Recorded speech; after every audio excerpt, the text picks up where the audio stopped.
ان تمام باتوں کو جو علم نجوم کے ماہرین نے بتائی تھیں یا دست شناس جو تھے انہوں نے بتائی تھیں، صرف ان تمام باتوں کو اس معنی میں لیتی کہ ایسا ہو بھی سکتا ہے اور ایسا نہیں بھی ہو سکتا۔ اللہ تعالیٰ بھی حافظ صاحب بندے کے ساتھ ویسا معاملہ فرماتا ہے جیسا اس کا گمان ہوتا ہے۔ اب ایک بندہ دیکھیں بت کے سامنے بیٹھا ہوا ہے اور وہ مانگ رہا ہے کھانا، اللہ تعالیٰ کی ذات رزق تو اسے بھی عطا فرماتی ہے لیکن اللہ کی رضا اس میں نہیں ہے، ٹھیک ہے؟ تو گمان جیسا بندے کا ہوتا ہے نا ویسا بعض دفعہ معاملہ ہو جاتا ہے۔ تو میرا یہ مشورہ ہوگا تمام سننے والوں کو کہ اگر آپ کسی کے ایسے بندے کے پاس جاتے ہیں، ویسے تو بہترین حال یہ ہے کہ اللہ تعالیٰ کی ذات پہ یقین کامل ہونا چاہیے، ویسے ہاتھ دکھانا ٹھیک ہے، لیکن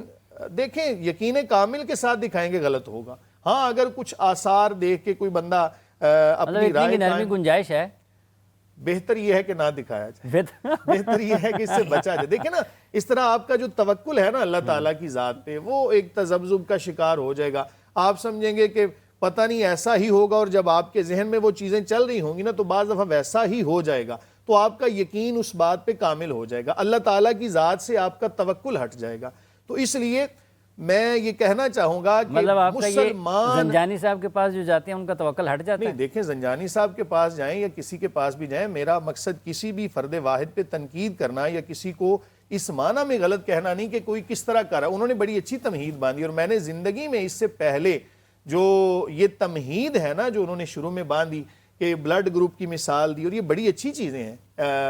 جو علم ظنی کے طور پر آپ ان کو لے سکتے ہیں، اس میں کوئی حرج نہیں۔ لیکن بات یہ ہے نا کہ اگر بندے کو کوئی مشکل وقت آ جاتا ہے تو بندہ اس حدیث کو پڑھے، رسول اللہ صلی اللہ علیہ وآلہ وسلم نے فرمایا جس کا مفہوم ہے کہ بندہ مومن کو تو کانٹا بھی چبھ جائے تو اللہ تعالیٰ فرماتا ہے کہ اس کی خطائیں مٹا دو، صدقات لکھ دو۔ تو اگر اس کو نعمت ملتی ہے شکر ادا کرتا ہے، اللہ قرآن میں فرماتا ہے وَمَنْ شَكَرَ فَإِنَّمَا يَشْكُرُ لِنَفْسِهِ، کہ جو بندہ شکر ادا کرتا ہے اس کے شکر کا فائدہ اسے ہی ہے۔ تو زندگی میں جیسا وقت بھی آ جائے نا وہ اللہ کی اطاعت سمجھ کے گزاریں گے، صبر کر کے گزاریں گے، تو اللہ فرماتا ہے ان اللہ مع الصابرین، اللہ صبر کرنے والوں کے ساتھ ہے۔ تو مشکلات بعض دفعہ ہمیں اللہ کے قریب کرنے کے لیے آتی ہیں، ہم ان سے تنگ آ کے تو پھر ایسی چیزوں کی طرف چلنا شروع ہو جاتے ہیں کہ جو ہمیں اللہ تعالیٰ کے توکل سے نا وہ ہٹا دیتی ہیں۔ زنجانی صاحب جی قاری صاحب سے میرا ایک سوال ہے، میں اس بارے میں ایک بات کرنا چاہوں گا، کھل کر ذرا بتائیں نا عوام کو کہ ہاتھ دکھانا اس بارے میں شریعت مطہرہ میں ممانعت ہے۔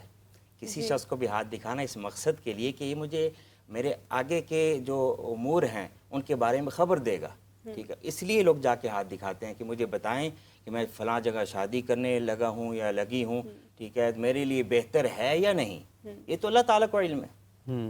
شریعت میں منع کیا گیا کسی کو ہاتھ جا کے دکھانا، واضح طور پہ حدیث پاک میں موجود ہے۔ ایک حدیث میں یہاں تک آتا ہے کہ جو شخص اللہ تعالیٰ کے ساتھ کسی کو شریک نہ ٹھہرائے اور کسی نجومی کے پاس جا کے ہاتھ نہ دکھائے وہ شخص جنت میں داخل ہوگا، ٹھیک ہے۔ اس کے اگر برعکس دیکھا جائے، جو شخص جا کے ہاتھ دکھائے گا اور یقین رکھے گا کہ اس نے جو بتایا ہے بالکل صحیح ہے، مفتی صاحب نے کہا کہ یقین نہیں رہا، مفتی صاحب نے یقین کامل نہ ہو۔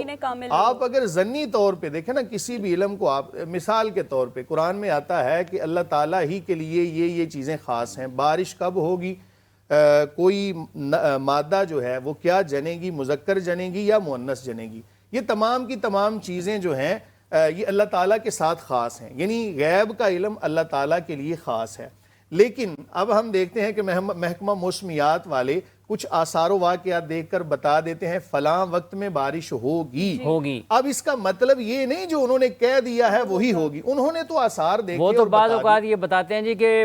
بہت تیز بارش ہوگی، نہیں ہوتی، بعض اوقات بارش کا کوئی امکان ہی نہیں ہوتا، بارش جو ہے وہ رکتی نہیں ہے، شروع ہو جاتی ہے۔ اب دیکھیں الٹرا ساؤنڈ ہے تو اس کے اندر بتایا جاتا ہے کہ یہ مادہ جو ہے یہ مذکر پیدا کرے گی یا مؤنث، یعنی اس کے پیٹ میں بیٹا ہے یا بیٹی، یہاں تک اب ہم نے ترقی، تو یہ الٹرا ساؤنڈ کی جو تصویر ہے یا بات ہے وہ کلی نہیں ہے،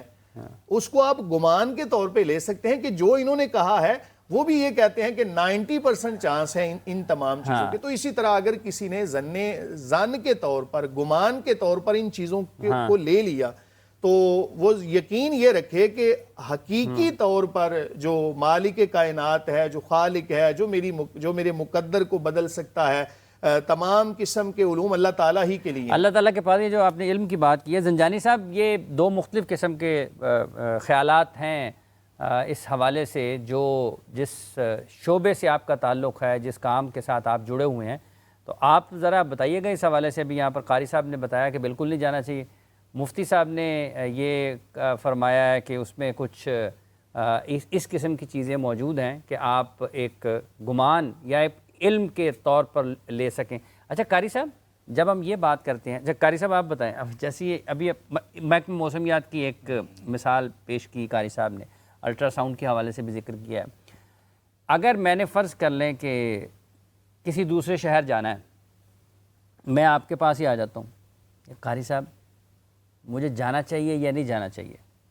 تو جو بڑے بڑے لوگ ہیں، مطلب جو حکومتی شخصیات ہوتی ہیں، وہ تو ایک شہر سے دوسرے شہر جانے سے پہلے جن کے ساتھ ان کا عقیدہ ہوتا ہے، جن کے ساتھ وہ محبت کرتے ہیں، عقیدت رکھتے ہیں، ان کے پاس جاتے ہیں